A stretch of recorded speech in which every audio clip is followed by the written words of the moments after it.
Hello, I'm Joe McElderry and you're watching Entertainment Focus. Joe, how are you today? I'm good, I'm very good. It's a really exciting day. The album was released yesterday and we're getting really good feedback and it's doing really well. So it's been a bit of an exciting start of the week.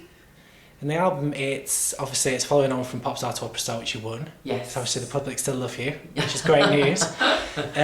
It's quite different, isn't it, for you? Tell us a bit about the record. It is, it's really different. This record is got some of the repertoire that I sang on Popstar To Operastar. And it's also got some other classic songs that everybody will know. We've done it all with an orchestra. It's got a bit of a different feel to it. It's a lot fresher than the first album. You know, the first album was really like kind of bouncy pop, and this album's like stripped back, fresh music, and it's really nice that I've been able to experience that with the second album. One of the things that I noticed, because I've been listening to the album, I got it yesterday, so I've been listening to it pretty much on repeat to do my research, and your voice sounds amazing. Well, the training that I got on Popstar To Operastar has just made it so much stronger, and I was able to hit much higher notes and like attack bigger songs, which when recording an album was an ideal situation because we could literally pick whatever we wanted to do because the training had built up this stamina so much. And yeah, my voice has changed a lot. And did you have any opera training at all before you went into Popstar To Operastar? Not at all. I had a little bit of vocal coaching on X Factor, but previous to that and after that, not at all. So it was a bit of a shock to the system, having to warm up and do like loads of scales and everything and breathing exercises, but it's so beneficial. It was so worth it and I had an absolute blast. Is it as easy as you make it look?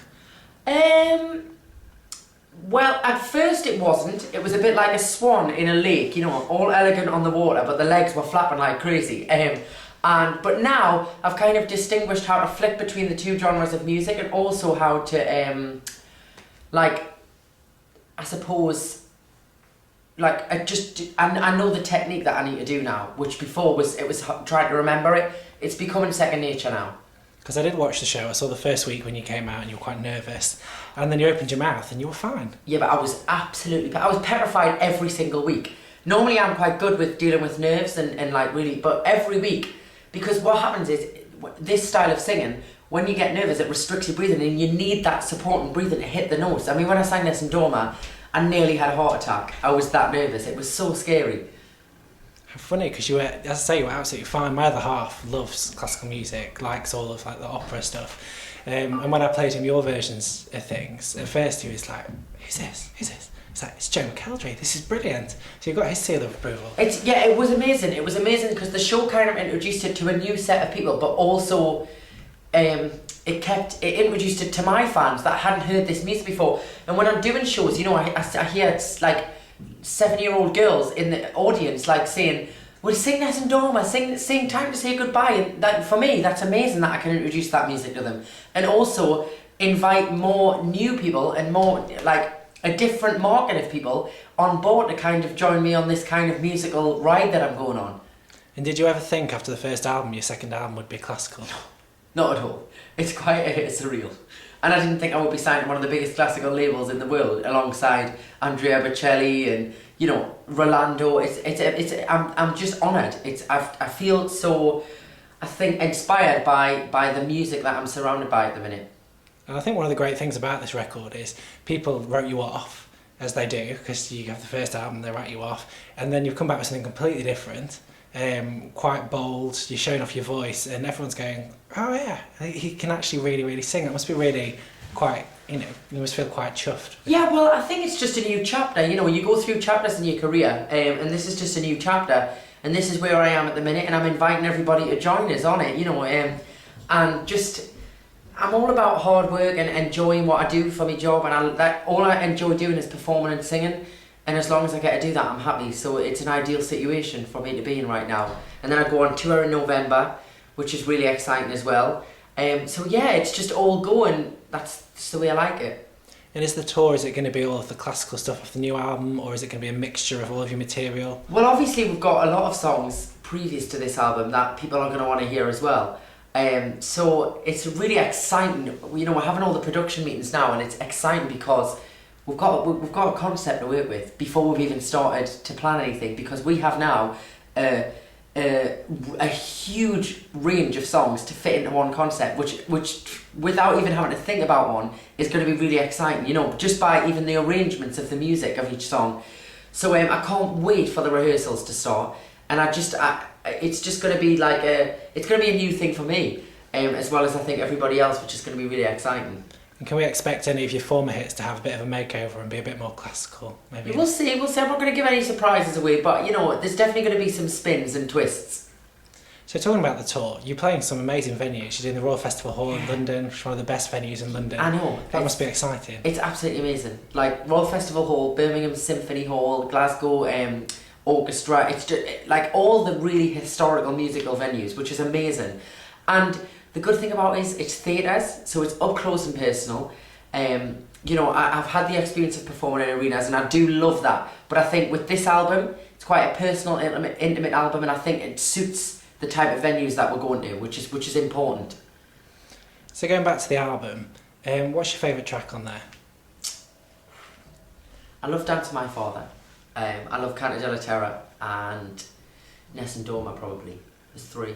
Because Dance with My Father, you did that on the X Factor. First audition song ever. So it must be really great now to be able to record that, release it. I always promised I would record it, and it was always me dream. Before I entered X Factor, before anything, it was always my dream to have a recorded version of that song, my own personal version, because it was such a special song, and I just loved it, and I used to always sing it, and I always said I would record it, and it never fitted with the first album. I said, okay, that's fine. Well, I'm just going to put it in the back of my head, and we'll keep it for another time. And then when this opportunity came up, I said, on one condition, I'll do this if we can have this on the album. And they were like, yeah, for sure. And so when we're in the creative things, I was like, Dance to My Father's got to be on there. We've got to do this, we've got to do that. And it was nice. It was nice working collaboratively together and having different ideas, because I'm from a different background to what Decca is. And so the creative ideas were brilliant. So there was also on there you singing in Italian as well. Was that quite a challenge, getting to grips with all that? It was, but I really enjoy it. I had an Italian coach in the studio, and I really enjoyed learning the Italian and trying that style. You know, it's quite a task to remember the words, and it's a lot of tongue twisters. But yeah, I think I'm going to be fluent by the end of this campaign. Is it something that you want to explore more? Yeah, definitely. And I want to sing in all different languages. I sang a Spanish song on Popstar To Operastar. I really want to do that. I want to do some more Spanish because I really enjoyed singing in that style. There's loads. There's so much I want to do. I want to travel the world with the music. So you're going to be quite spoiled, aren't you, when you come to the third record? What are you going to do? You've got... Yeah, well, that's the amazing position I'm in now. We've got 2 choices, and we can collaborate it both together, which is exciting. Who knows? You might get a Popstar To Operastar album, half and half. That would work really well, I think. We'll see. Because you can always, you know, the classical seems to fit more this time of year, doesn't it? So do you pop at the start of the year, do classical at the end? It could work. We'll see what happens. So what else have you got coming up this year? Obviously you've got the tour, so you're going to be pretty busy. Yeah, well the tour happens in November, and that's going to take us right up until about Christmas time. So then I'll probably have a little holiday, and then no doubt I'll be straight back into the studio again. And you know, we're having discussions about things that are happening next year. It's all very exciting, and it's just, yeah, it's pretty crazy in McElderry land at the minute. Yeah, you work hard. I've noticed that. You just need to follow you on Twitter. You're always working. I think I'm always working. You're always working. I enjoy it though. I love what I do, so it's not. I don't class it as work. It's tiring sometimes, but it's good fun. I thrive off the adrenaline. Are you one of those people like myself, when you've nothing to do, you think, oh, I'd really like a day to do nothing, and after about an hour, you're bored. Yeah, I'm exactly like that. I'll be sitting on the settee and I'll be watching the telly, and then I'll be like, right, okay, I need to get out the house and do something. And I think partly because I'm so busy all the time, that as soon as it's just quiet, I'm like, whoa, what's going on here? You know, this isn't normal. So you need a new challenge now, don't you? You've done pop, you've done classical. Maybe a bit of country and western, you know. Why not? Country and western. Doing it. Or R&B. Try a bit of R&B. Or rap. We'll see. Go on. what would your rap name be? J Mac? J Mac, yeah. J Mac. Or J... Yeah, J Mac. I like that. I want royalties on that one. Alright, you can. So, with the Popstar To Operastar, why did you decide to get involved with that in the first place? I'll tell you, the court was at a good time. Because I had a month off after Christmas.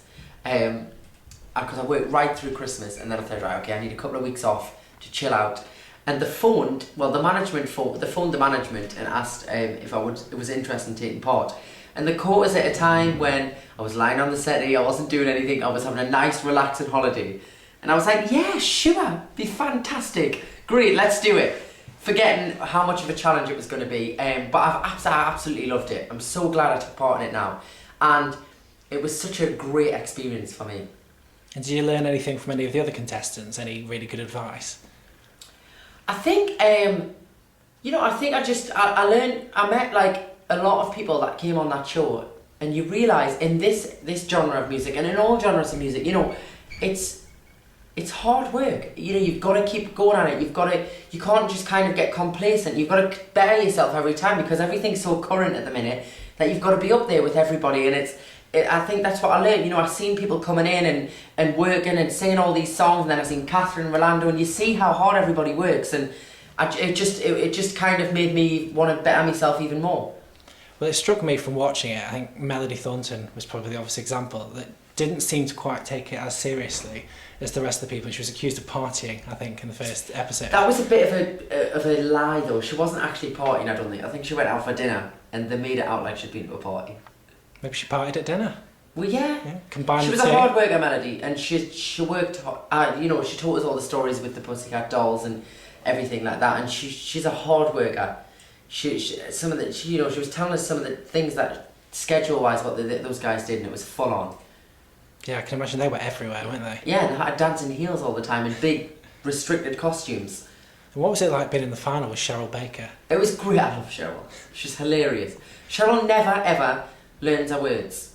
Never. So when we sang a duet together, I was petrified for her, because I was thinking she's going to forget the words. So I actually learned her bit in case she forgot them, so that I could step in and help her out. Such a caring friend I am. And did Claire from Steps tell you that Steps may possibly be reforming? Well, I was pressing. I was like, please, can Steps get back together? I really would come and see a show. I'm a massive fan of Steps. So it was your idea? Huge fan. Yeah. I mean, definitely. But yeah, I can't wait for that reunion.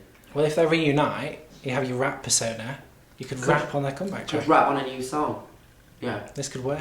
Then you could do a bit of opera You as should be well. the manager. Should be the manager. I mean, these ideas are brilliant. Spot on. And wasted. So, what is the one thing that you will always take away from Popstar to Operastar? Now that you've done it, you've won the nation over again. That